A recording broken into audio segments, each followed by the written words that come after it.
ਵਾਹਿਗੁਰੂ ਜੀ ਕਾ ਖਾਲਸਾ ਵਾਹਿਗੁਰੂ ਜੀ ਕੀ ਫਤਿਹ। ਅਨਮੋਲ ਗੁਰਬਾਣੀ ਵਿਚਾਰ ਚੈਨਲ ਵਿੱਚ ਆਪ ਜੀ ਦਾ ਸਵਾਗਤ ਹੈ। ਗੁਰੂ ਨਾਨਕ ਸਾਹਿਬ ਨੂੰ ਇੱਕ ਵਾਰੀ ਜੋਗੀਆਂ ਨੇ ਅਤੇ ਇੱਕ ਵਾਰੀ ਉਹਨਾਂ ਦੇ ਪਿਤਾ ਜੀ ਨੇ ਵੀ ਪੁੱਛਿਆ ਸੀ ਕਿ ਨਾਨਕ ਤੈਨੂੰ ਭਜਨ ਬੰਦਗੀ ਦੀ ਕਿਤਨੀ ਕੁ ਭੁੱਖ ਹੈ। ਸਾਰੀ ਰਾਤ ਵੀ ਨਿਰੰਕਾਰ ਦੀ ਧੁਨੀ ਅਲਾਪਦਾ ਰਹਿੰਦਾ ਹੈ। ਜੇ ਦਿਨੇ ਕਿਸੇ ਕੰਮ ਕਰ ਲਈ ਜਾਂ ਮੱਝੀਆਂ ਚਾਰਨ ਲਈ ਭੇਜਦੇ ਹਾਂ ਤਾਂ ਆਪਣੇ ਉਸ ਕੰਮ ਵੱਲ ਧਿਆਨ ਦੇਣ ਦੀ ਬਜਾਏ ਨਿਰੰਕਾਰ ਦੀ ਧੁਨੀ ਵਿੱਚ ਉਸ ਦੇ ਨਾਮ ਵਿੱਚ ਹੀ ਮਸਤ ਹੋ ਜਾਂਦਾ ਹੈ। ਇਹ ਪਰਮੇਸ਼ਵਰ ਦਾ ਨਾਮ ਜਪਣ ਦੀ ਤੈਨੂੰ ਕਿਤਨੀ ਕੁ ਭੁੱਖ ਹੈ, ਤੂੰ ਕਿਤਨਾ ਕੁ ਨਾਮ ਜਪੇਗਾ। ਉਸ ਸਮੇਂ ਗੁਰੂ ਨਾਨਕ ਪਾਤਸ਼ਾਹ ਨੇ ਇਹ ਸ਼ਬਦ ਉਚਾਰਿਆ, ਮਾਰੂ ਮੇਹ ਨਾ ਤ੍ਰਿਪਤਿਆ ਅਗੀ ਲਹਿ ਨਾ ਭੁੱਖ, ਰਾਜਾ ਰਾਜ ਨਾ ਤ੍ਰਿਪਤਿਆ ਸਾਇਰ ਪਰੇ ਕਸੁਖ, ਨਾਨਕ ਸੱਚੇ ਨਾਮ ਕੀ ਕੇਤੀ ਪੁੱਛਾ ਪੁੱਛ।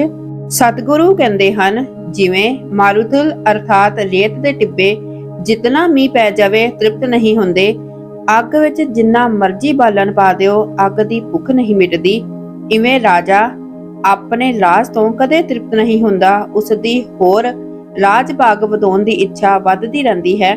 ਸਮੁੰਦਰ ਵਿੱਚ ਚਾਰੇ ਪਾਸਿਆਂ ਤੋਂ ਨਦੀ ਨਾਲੇ ਦਰਿਆ ਆ ਕੇ ਸਮਾਉਂਦੇ ਹਨ, ਪਰ ਸਮੁੰਦਰ ਦੀ ਭੁੱਖ ਕਦੇ ਨਹੀਂ ਮਿਟਦੀ।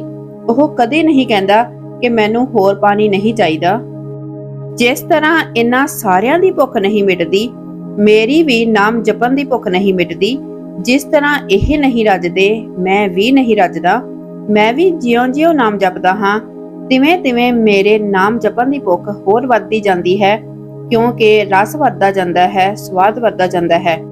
ਬਹੁਤ ਸਾਰੇ ਪੁੰਨ ਇਕੱਠੇ ਹੋ ਜਾਣ, ਕੋਈ ਚੰਗਾ ਕਰਮ ਉੱਤੇ ਆ ਜਾਵੇ, ਪਰਮੇਸ਼ਵਰ ਦੀ ਅਪਾਰ ਬਖਸ਼ਿਸ਼ ਹੋ ਜਾਵੇ ਤਾਂ ਗੁਰਬਾਣੀ ਪੜ੍ਹਨ ਦੀ, ਨਾਮ ਜਪਣ ਦੀ, ਕੀਰਤਨ ਸੁਣਨ ਦੀ, ਸੇਵਾ ਕਰਨ ਦੀ, ਸਿਮਰਨ ਕਰਨ ਦੀ ਭੁੱਖ ਲੱਗਦੀ ਹੈ। ਕੋਈ ਚੰਗਾ ਕਰਮ ਉੱਤੇ ਆ ਜਾਵੇ ਤਾਂ ਚਿੱਤ ਕਰਦਾ ਹੈ ਦਰਬਾਰ ਸਾਹਿਬ ਜਾ ਕੇ ਸੰਗਤਾਂ ਦੇ ਝੂਠੇ ਬਰਤਨ ਮਾਂਜੀਏ, ਉੱਥੇ ਬੈਠ ਕੇ ਆਪਣੀ ਆਤਮਾ ਨੂੰ ਕੀਰਤਨ ਦੀ ਖੁਰਾਕ ਦਈਏ। ਕੋਈ ਚੰਗਾ ਕਰਮ ਉੱਤੇ ਆਵੇ, ਗੁਰੂ ਕਿਰਪਾ ਕਰੇ ਤਾਂ ਹੀ ਇਹਨਾਂ ਕੰਮਾਂ ਦੀ ਭੁੱਖ ਲੱਗਦੀ ਹੈ। ਬਹੁਤ ਵੱਡੇ ਭਾਗ ਹੁੰਦੇ ਹਨ ਉਹਨਾਂ ਦੇ, ਜਿਨ੍ਹਾਂ ਨੂੰ ਅਜਿਹੇ ਉੱਤਮ ਕੰਮਾਂ ਦੀ ਭੁੱਖ ਲੱਗਦੀ ਹੈ। ਸ਼ੌਂਕ ਜਾਗਦਾ ਹੈ ਅੰਦਰ, ਚਾਉ ਉੱਠਦਾ ਹੈ ਪਾਠ ਕਰਨ ਦਾ, ਸੇਵਾ ਕਰਨ ਦਾ। ਬਹੁਤ ਸਾਰੇ ਪੁੰਨ ਇਕੱਠੇ ਹੋ ਜਾਣ ਤਾਂ ਅੰਦਰ ਆਤਮਾ ਤੜਫਦੀ ਹੈ ਉਸ ਦੇ ਸਿਮਰਨ ਨੂੰ, ਨਾਮ ਜਪਣ ਨੂੰ, ਸੇਵਾ ਕਰਨ ਨੂੰ।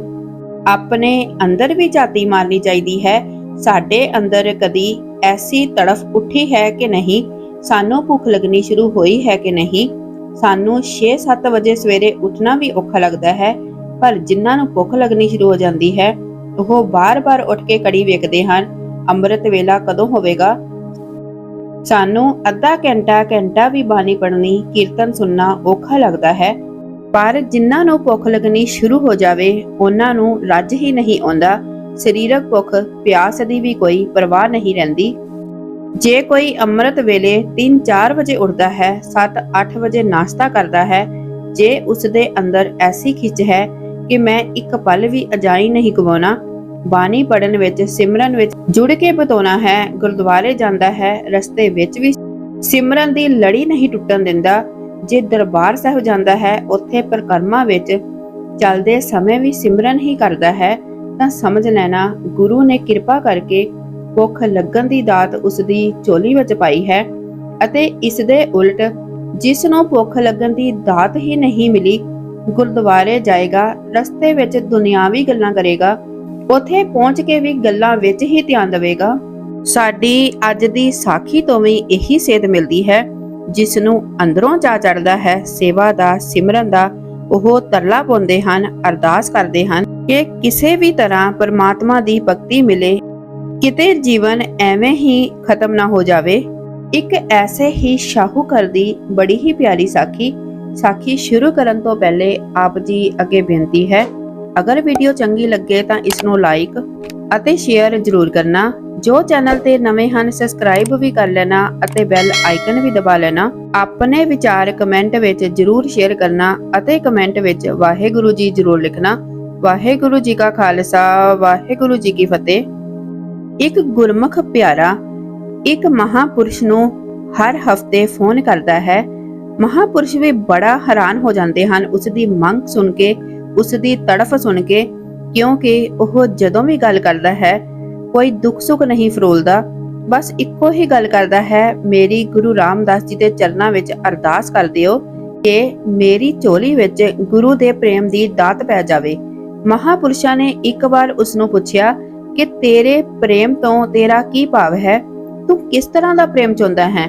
ਉਸਨੇ ਅੱਗੋਂ ਬੜੇ ਪਿਆਰ ਅਤੇ ਵਿਰਾਗ ਭਰੇ ਲਫ਼ਜ਼ਾਂ ਵਿੱਚ ਆਖਿਆ, ਸਾਡੇ ਘਰ ਵਿੱਚ ਗੁਰੂ ਸਾਹਿਬ ਦਾ ਪ੍ਰਕਾਸ਼ ਹੈ, ਪਰ ਅੰਦਰੋਂ ਮਨ ਨਹੀਂ ਕਰਦਾ ਗੁਰੂ ਸਾਹਿਬ ਦੇ ਕਮਰੇ 'ਚ ਜਾਣ ਨੂੰ।